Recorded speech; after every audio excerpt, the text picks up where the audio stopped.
Hello everyone, hope you guys are doing well.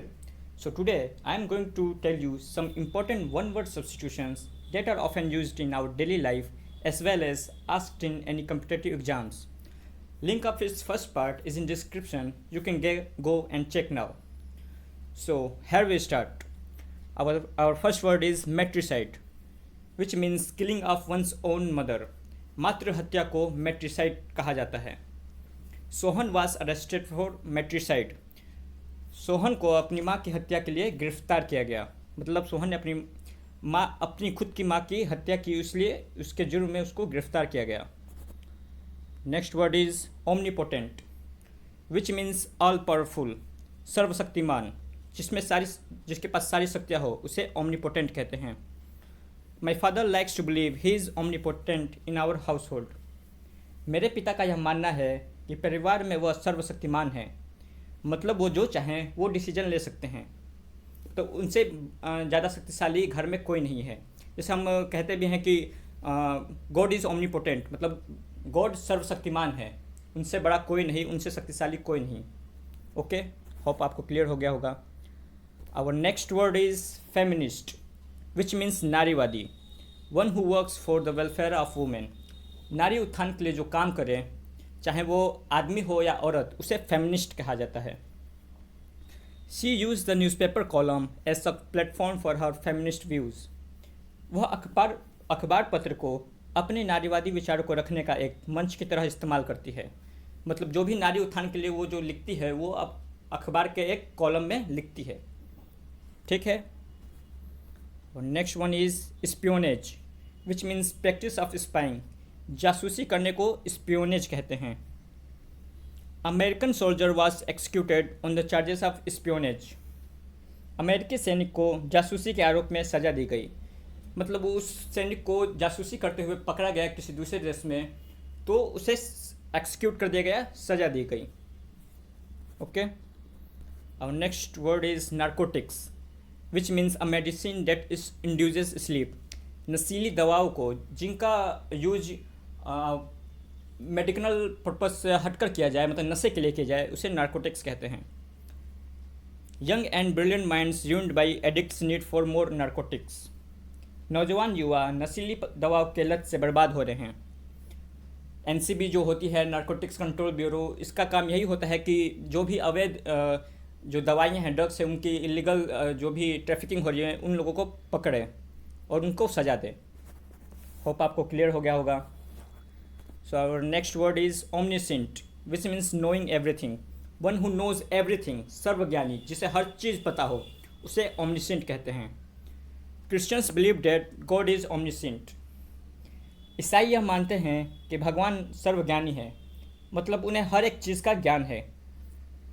Okay. हर धर्म के लोग का यही मानना है कि उनके जो गॉड हैं, जो उनके आराध्य हैं, वो ओमनिसेंट हैं, जिन्हें हर चीज़ का ज्ञान होता है, यहाँ तक कि लोगों के मन का भी ज्ञान होता है.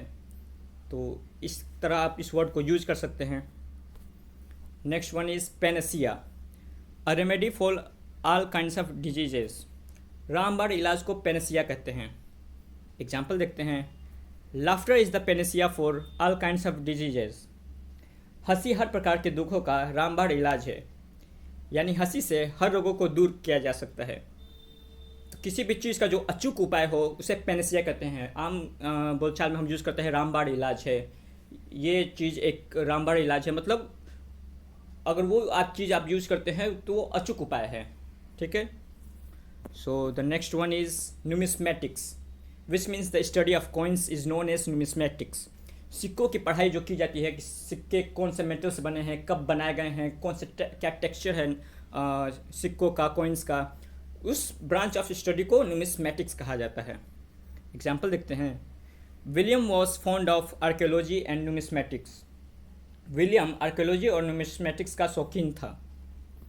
मतलब उसे सिक्कों की पढ़ाई करने में रुचि थी, मज़ा आता था. Okay. So next one is sister, which means period of rest और स्लीप आफ्टर लंच. दोपहर में जो लंच करने के बाद जो स्लीप लिया जाता है, जो एक नैप लिया जाता है, उसे सिस्टा कहते हैं. Okay. The shops are close during siesta. दोपहर के खाने के बाद सारी दुकानें बंद रहती हैं. इस समय सारे दुकानदार भोजन करने के बाद आराम करते हैं। ठीक, तो जो आप दोपहर को खाना खा के जो आराम करते हैं थोड़ी देर के लिए, उसे सिस्टा कहते हैं। So next word is recluse, one who lives alone and avoids company. एकांतवासी को रिक्ल्यूज कहा जाता है, जो अल्पभाषी हो, अकेले अपनी ही कंपनी को एंजॉय करे, बाकी दुनिया से ज़्यादा मेल जोल ना रखे, उसे रिक्ल्यूज कहते हैं।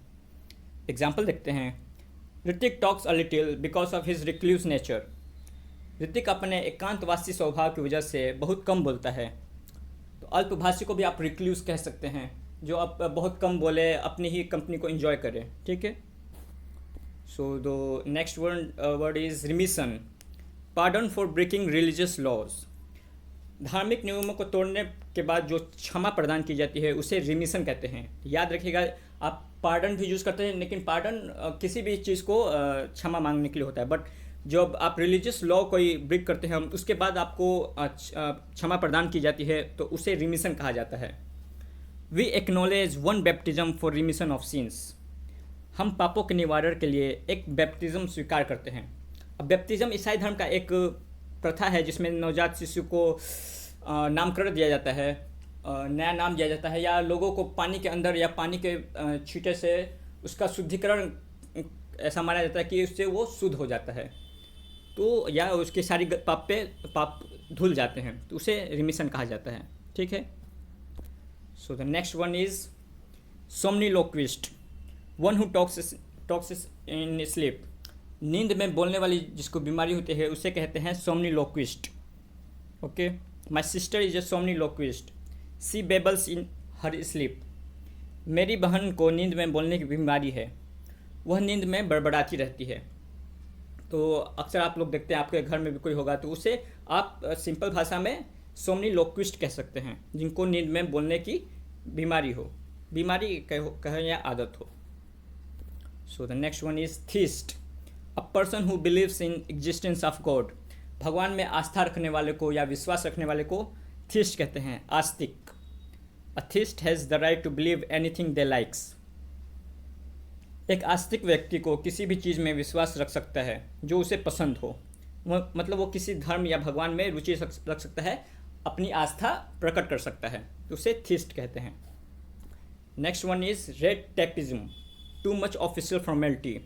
लाल फीताशाही को रेड टेपिज्म कहा जाता है। The law officers are being made to face red tapism. न्याय अधिकारियों को बहुत सारी फॉर्मेलिटीज़ या प्रोटोकॉल का सामना करना पड़ा, मतलब उन्हें बहुत सारी जो फॉर्मेलिटीज़ होती हैं उन्हें कंप्लीट करना पड़ा, तो उसे रेड टेपिज्म कहा जाता है ऑफिशियल लैंग्वेज में। Next word is irrevocable, that which can not be altered. जिससे बदला ना जा सके, अपरिवर्तनीय, उसे इररिवोकेबल कहा जाता है। Even though you are unhappy with your inheritance, the will is irrevocable. यद्यपि तुम जायदाद में मिली अपनी संपत्ति से खुश नहीं हो, फिर भी कुछ नहीं हो सकता, क्योंकि विल जो है वो अपरिवर्तनीय है, उसे बदला नहीं जा सकता, चाहे कुछ भी हो जाए। तो जिस चीज़ को कभी आप कभी कितनी भी कोशिश कर भी बदल ना सके, उससे इररिवोकेबल कहा जाता है, ध्यान रखिएगा। चलते हैं नेक्स्ट वर्ड की तरफ, which is herculean, having enormous strength और साइज। अति पराक्रमी को हरकुलियन कहा जाता है। It proved a very complex and herculean task. यह कार्य बहुत ही जटिल और पराक्रम युक्त साबित हुआ, मतलब इसमें काफ़ी ही मेहनत लगी, काफ़ी पराक्रम लगा। तो किसी भी चीज़ को जिसमें काफ़ी मेहनत लगे उसे हरकुलियन टास्क कह सकते हैं आप, या कोई हरकुलियन पर्सनालिटी भी हो सकती है जो काफ़ी एक इनर्मस स्ट्रेंथ या साइज का जो एक बंदा हो, उसे आप हरकुलियन पर्सन भी कह सकते हैं। So next word is etymology, the science which deals with derivation of words. शब्द निर्माण विज्ञान को इटिमोलॉजी कहते हैं। After a bit of research I found the etymology behind my name. थोड़ी रिसर्च के बाद मुझे अपने नाम के पीछे की शब्द विज्ञान का पता चला। तो बेसिकली ये होता है कि दुनिया में जो भी हर एक शब्द है उसका ओरिजिन किसी ना किसी लैंग्वेज के किसी वर्ड से होता है, जो आगे चलकर किसी लैंग्वेज में, किसी दूसरे लैंग्वेज में डेराइव होता है, और कई बार इनके मीनिंग्स में स्लाइट डिफरेंस भी आपको देखने को मिलता है।